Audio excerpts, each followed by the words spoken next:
Les coïncidences se produisent tout le temps autour de nous, mais généralement nous n'avons pas assez d'informations pour le remarquer. Voici 10 instances où l'impossible est devenu réalité. Un journaliste fait un reportage basique sur les embouteillages importants dans le comté de Gwinnett, en Géorgie, lorsqu'il s'arrête et interroge une personne passant au hasard. Il commente poliment sur les transports locaux pendant un moment, puis continue rapidement son chemin.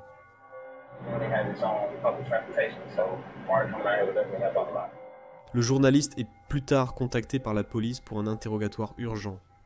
Un témoin dit qu'il a vu un homme braquer une banque puis s'arrêter à une camionnette de nouvelles pour réaliser une courte interview. Les images de l'interview que vous voyez ici, accompagnées de photos d'une plaque d'immatriculation et d'autres images de surveillance, ont suffi à la police pour l'arrêter. Ils ont identifié l'homme comme étant Eric Rivers et l'ont rapidement pris en garde à vue. 9. Une équipe de nouvelles rapporte un braquage de banque au Minnesota qui s'est produit hier, quand soudainement, un employé de la banque sort en trombe du bâtiment en désignant quelqu'un hors caméra. Il y a juste 24 heures, cette banque dans le nord. Le méchant est là, dit le banquier en sprintant vers le sujet qui monte dans une camionnette. Il s'avère qu'un homme nommé Ryan Lisco a volé la même banque 2 jours de suite. L'équipe de nouvelles se trouvait justement là pour rapporter le premier incident, lorsqu'exactement la même chose s'est déroulée une deuxième fois sous leurs yeux. Ryan a été capturé peu de temps après et condamné à près de 10 ans de prison. Heureusement, cela ne se produira probablement pas une troisième fois de sitôt. 8 Ethan Minard et son ami sont en train d'explorer quand ils trouvent un long tunnel qui dégage une ambiance effrayante. Quand ils commentent à quel point le tunnel est sombre et essayent juste de rester calme en général. Puis soudain la voix d'un petit enfant retentit quelque part derrière eux.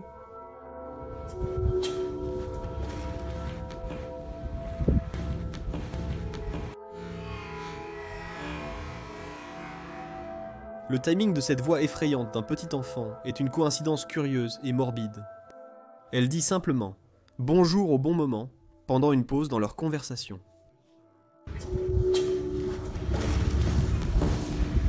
Que cela soit réel ou édité, c'est à vous de décider, mais je pense qu'il y a de fortes chances que quelque chose de paranormal se trouvait là-bas. Sept. Rashon Richardson était un joueur étoile pour l'équipe de basketball de Hillcrest High à Dallas, Texas. Il était pratiquement imbattable sur le terrain et pouvait facilement marquer 30 points en un seul match.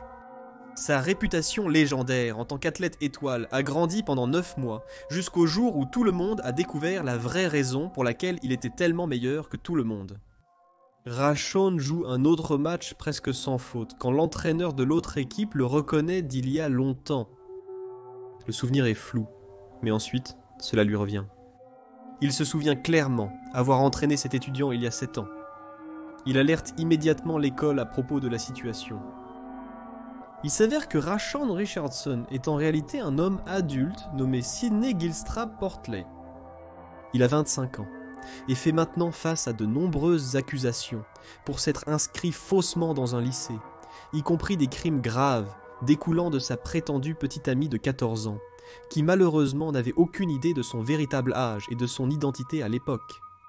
Ce qui est le plus incroyable, c'est que personne, des étudiants aux membres du corps professoral, ne l'a même soupçonné d'être beaucoup plus âgé qu'il ne le prétendait. Voici une brève vidéo de lui, se mêlant à la foule à l'heure du déjeuner. Dites-moi si vous soupçonneriez cet homme d'être dans la vingtaine, plutôt que d'avoir 17 ans.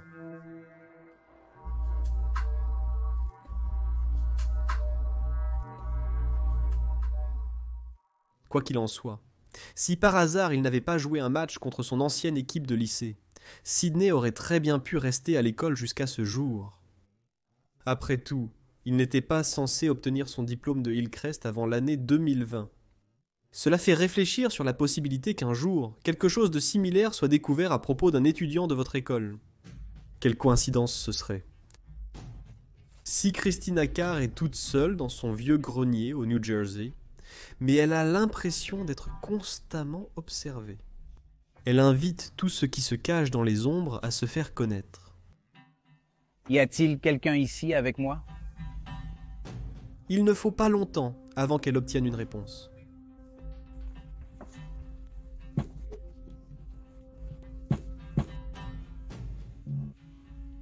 Elle ne l'entend pas sur le moment, mais la voix désincarnée d'une femme plus âgée demande timidement bonjour. La voix semble alarmée et confuse, presque comme si elle demandait de l'aide. Christina continue de fouiller le grenier en posant des questions jusqu'à ce qu'elle obtienne un autre signe potentiel sous la forme de sirènes lointaines.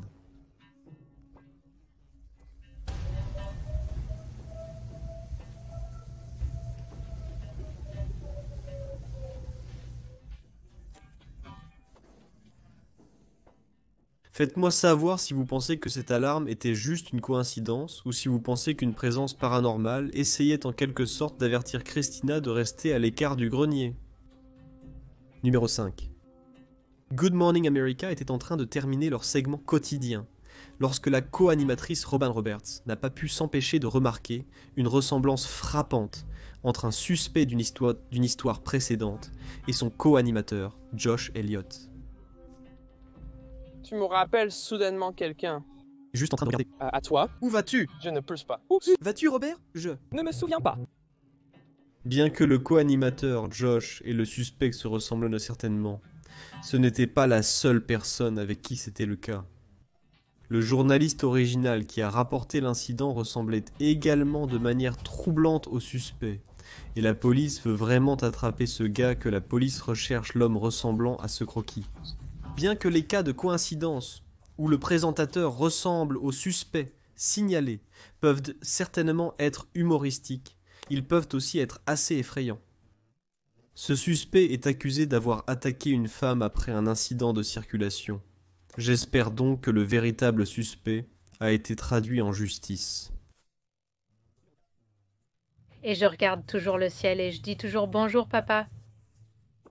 C'est ainsi qu'une youtubeuse nommée Jennifer Mohan5 rend hommage à son père, qui est depuis décédé. Un jour, son père semble lui dire bonjour, à elle et sa famille.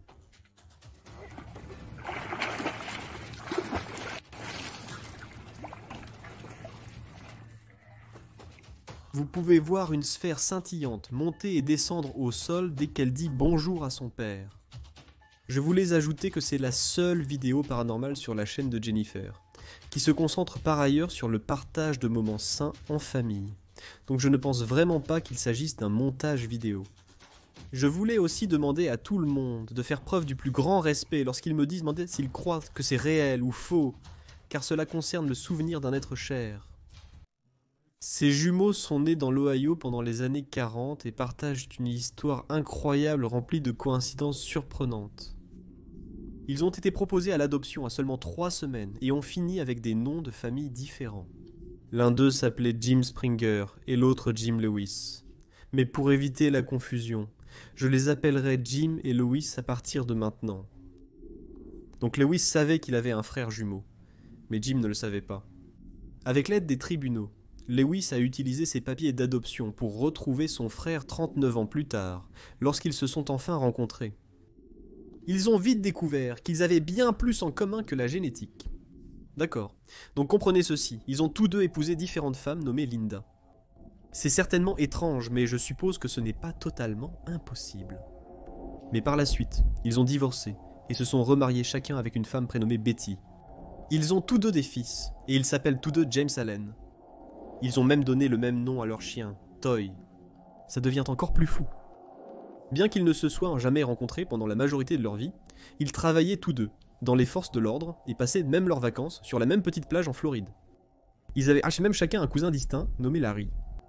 Leur cas était si phénoménal, que l'université du Minnesota a décidé de réaliser des tests pour découvrir à quel point ils étaient semblables. Le test de Johnny a montré jusqu'à présent que...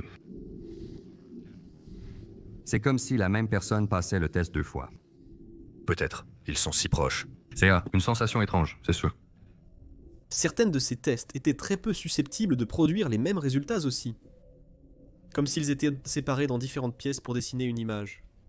Parmi toutes les possibilités, qu'ils ont tous deux choisi de dessiner un homme qui ressemblait beaucoup dans les deux versions. Une autre expérience les a isolés à nouveau, puis leur a demandé d'inventer une histoire au hasard. Tous les deux, bien qu'étant dans des pièces séparées, ont inventé une histoire sur une famille travaillant dans un champ. Ces étranges coïncidences prouvent clairement que les jumeaux ont tendance à penser de la même manière, même lorsqu'ils sont maintenus dans des environnements séparés. Et si un parfait inconnu qui pense presque exactement comme vous n'est pas l'une des pensées les plus effrayantes imaginables, alors je suppose que je ne sais pas ce qu'il est. Avant d'arriver au numéro 1, je m'appelle Frisson, et j'espère que vous appréciez ma narration. Si vous êtes curieux de savoir à quoi je ressemble dans la vraie vie, alors allez sur mon Instagram, à DylanIsChillinWhitey, et appuyez sur le bouton suivre pour le découvrir. J'ai récemment sorti une petite mixtape et j'aimerais savoir ce que vous en pensez. Appuyez sur l'icône du cercle dans le coin supérieur droit, puis appuyez sur ma mixtape pour l'écouter. Il est également lié dans la description ci-dessous. Il est prouvé que la générosité rend une personne plus heureuse, donc si vous êtes assez généreux pour appuyer sur ce bouton d'abonnement et la cloche à côté, alors merci. De cette façon, vous serez averti de la nouvelle vidéo que je télécharge chaque jeudi.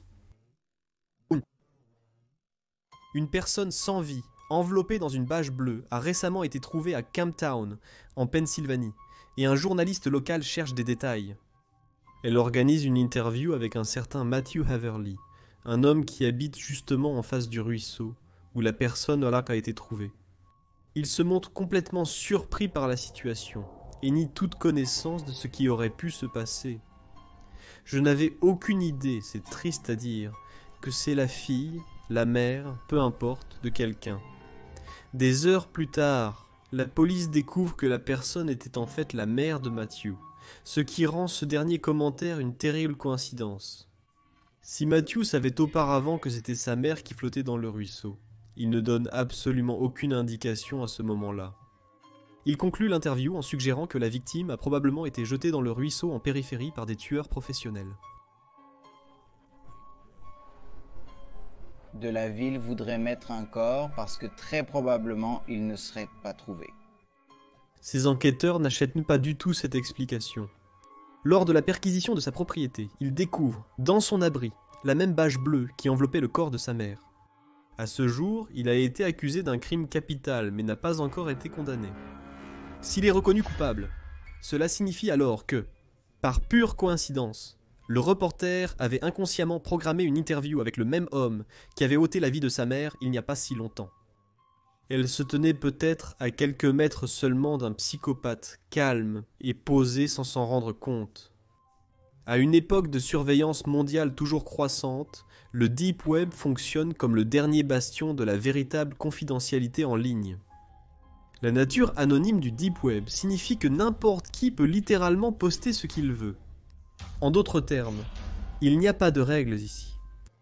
Et sans règles, on trouve certains des contenus les plus dérangeants que l'on puisse espérer trouver.